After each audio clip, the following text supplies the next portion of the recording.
பரிசுத்த வேதாகமம் மூல பாஷையாகி எபிரேய மொழியில் எழுதப்பட்டது.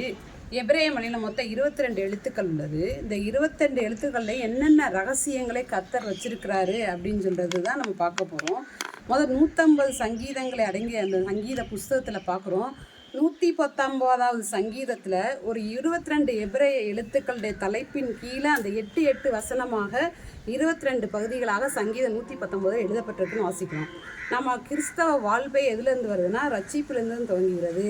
சங்கீதம் 119 41வது வசனத்துக்கு மேலே பார்த்தீங்கன்னா, கர்த்தாவே உம்முடைய வாக்கின்படி உமது தயவும் உமது ரட்சிப்பும் எனக்கு வருவதாக. இங்கே சங்கீதக்கான ரட்சிப்பை பற்றி சொல்கிறாரு. இந்த வசனத்திற்கு மேலாக ஒரு எபிரேய எழுத்து எழுதப்பட்டிருக்கிறது. அதை எழுத்தை பார்ப்போம்.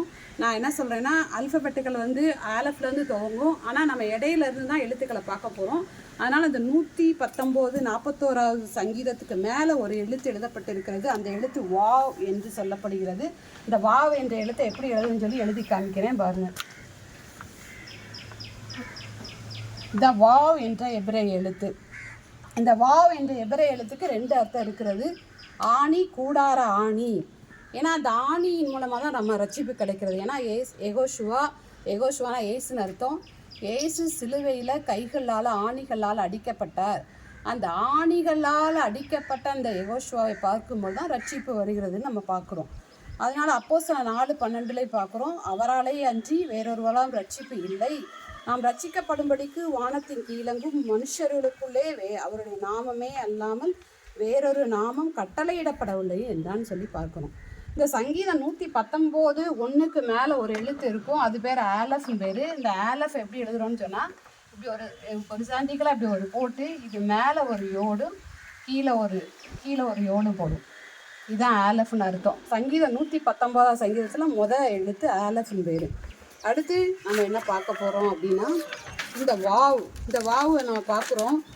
இந்த எபிரேய மொழியில் ஆலஃபும் தவ்வுமாக இருக்கிறார். அப்போ ஆலஃப் முதல் எழுத்து, தவ் கடைசி எழுத்து. இந்த தவ் எப்படி போடணும் அப்படின்னா, இது போட்டு இதுதான் தவ். அப்போ ஆலஃபும் தவ்வுமாக இருக்கிறார் எபிரேய வார்த்தையில்.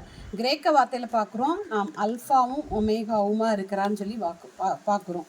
அப்போ எபிரேய மொழியில் பார்த்தீங்கன்னா அந்த 1:11 பார்க்குறோம், ஆலஃபும் தவ்வுமாக இருக்கிறான்னு பார்க்குறோம். இந்த வாவ் ஒவ்வொரு எபிரேய எழுத்துக்கும் ஒரு நம்பர் இருக்கும். இந்த வாவ் என்ற எபிரேய எழுத்தோட நம்பர் 6. இதோட பொருள் பார்த்திங்கன்னா ஆணி, கூடாராணி. இந்த கூடாராணி நம்ம எங்கே பார்க்குறோம் அப்படின்னா, சிசராவை விரட்டி வரும்பொழுது அவன் கூடார ஆணினால் யாகேல் என்ன செய்கிறான், அவன் நெத்தியில் அடிக்கிறான்னு பார்க்குறோம்.